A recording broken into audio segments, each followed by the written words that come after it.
time now to delve into the Sunday papers. Here with me reviewing them today are authors Emma Wolfe and Vidisha Mamata. Lovely to have you here in person. Very nice to be not staring at you down a screen, but eyeball to eyeball. And all the front pages, pretty much, their main story is Kate's statement from Friday night and the reaction to it. Let's take a look at the Mail on Sunday first. This is the statement put out by Kensington Palace last night to say that the Waleses were so touched by the response to Friday's statement. Yeah, and I think anybody who watched that statement was very, very moved by it. It was incredibly honest and caring and very brave of Kate, I think. She was pictured on her own. It's her first ever public address to the nation, alone like that. She wrote every word of it, we're told. She wrote it herself. And I think that she was addressing that concern of people, the overwhelm. I mean, let's put aside for a moment all the speculation and the downright bullying and nastiness I think there's been, the conspiracy theories, the scrutiny, the relentless scrutiny on a woman who said 10 weeks ago she was having surgery, she needed time to recuperate. That aside, I think that there is also a lot of public love and concern and worry about her, and she was responding to that. She didn't look strong, she looked vulnerable, she looked as though she's recovering. And Kensington Palace, as you say, put out a statement last night. I think what's interesting about that statement, Anna, is that they reiterated quite carefully, reiterated the request for privacy. So, yes, it's across the papers again this morning, but I think that they are now hoping that she really is given a bit of space. And of course, we're talking about it, but I hope we're talking about it in a way that is different to the sort of online speculation. I think there is a difference between showing concern, covering the story, which is valid because she's the most famous woman in the world right now, but the sort of, the demands, the intrusion that we've also seen. But I think that their statement last night quite carefully said, thank you for your understanding about our request for privacy, i.e., just back off now, give her a bit of time and space. Yeah, and Vidisha, it probably is inevitable, isn't it, that this is going to get so much coverage because, as you say, she's such a prominent figure, but also it was quite shocking news that someone so young is going through something like this. And, many people will identify with her. It's on the front page of the Sunday Times as well. So many people are going to identify with this. I agree completely with what we've just heard. I think that's absolutely right.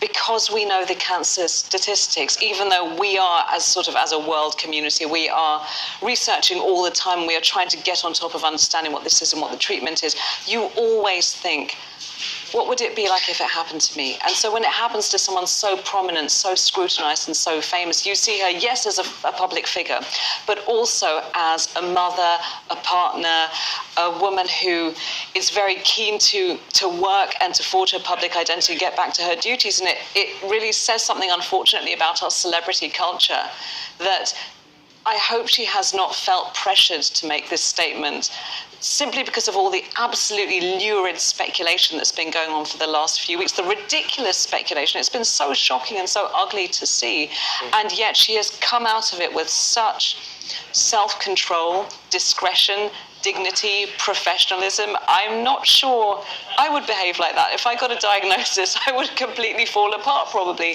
So to be able to get it together like that and to be reassuring and empathetic towards others at the same time is really remarkable and impressive. Yeah, and I think the issue of the young children as well, as someone who is a mother, I've got a 3-year-old, my first thought, and I know lots of women and lots of parents' first thought was, how do you tell your young children that? The idea of leaving your children without their mummy is just more frightening than anything cancer can throw at you. So I think that comes across as well. She has 3 young children.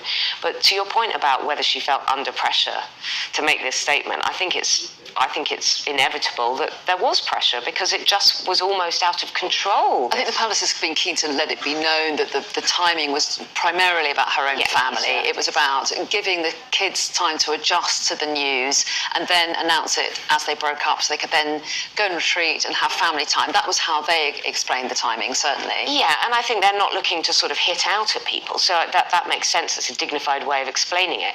But we weren't, this wasn't planned, it wasn't required. She did state in January, in that statement, around the same time as King Charles, that she would be, out of the public eye until Easter or beyond. So, and there's some quite interesting details in the Sunday Times article as well, aren't there? This is their royal editor, Roya Nicker, who's written it, who's very well connected, and she talks about some of the other details that have emerged. She talks about the King hoping to attend the Easter service next weekend. I think most of the papers cover the fact that the Prince and Princess of Wales won't be attending that, so there's no expectation around that.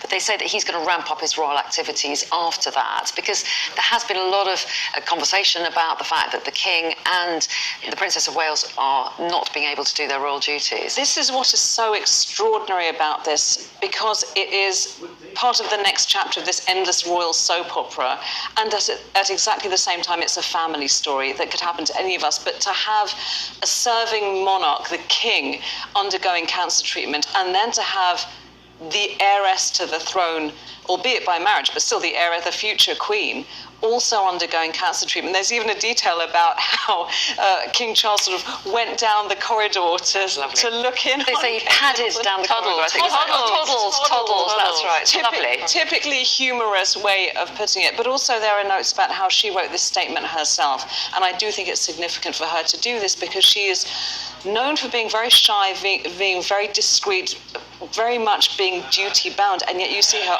on her own, very strong, giving her message in her own words.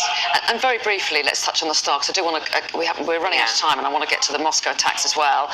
The Star focuses on the issue of social media speculation, and should people now all be saying sorry for what they've said? Yeah, look, I mean, it's not about them. They've done their damage, really. I think we've covered that, how nasty and bizarre and unnecessary some of that speculation was online, and how rife it is, and that's how social media is these days. But to inflict that upon a woman who was clearly very unwell and had a very, very serious surgery of some sort. So the Star's coverage is, are they sorry? But again, it's not about them. Some of them are coming out and saying, really sorry about this. Well, frankly, they shouldn't have done it in the beginning. They shouldn't have been speculating. Okay, let's move on then, shall we, to the other big story of the weekend, of course, this awful attack in Moscow at a concert hall.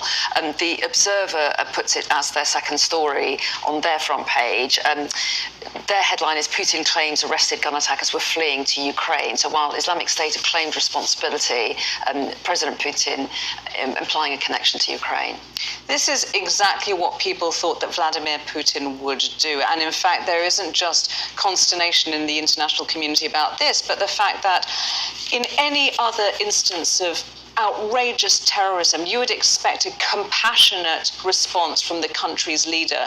No, we don't get this. We get the weaponization, the geopolitical weaponization of the invasion of Ukraine. Even though Islamic State have said that they've done it, that is not, I think, a big surprise to any political analyst.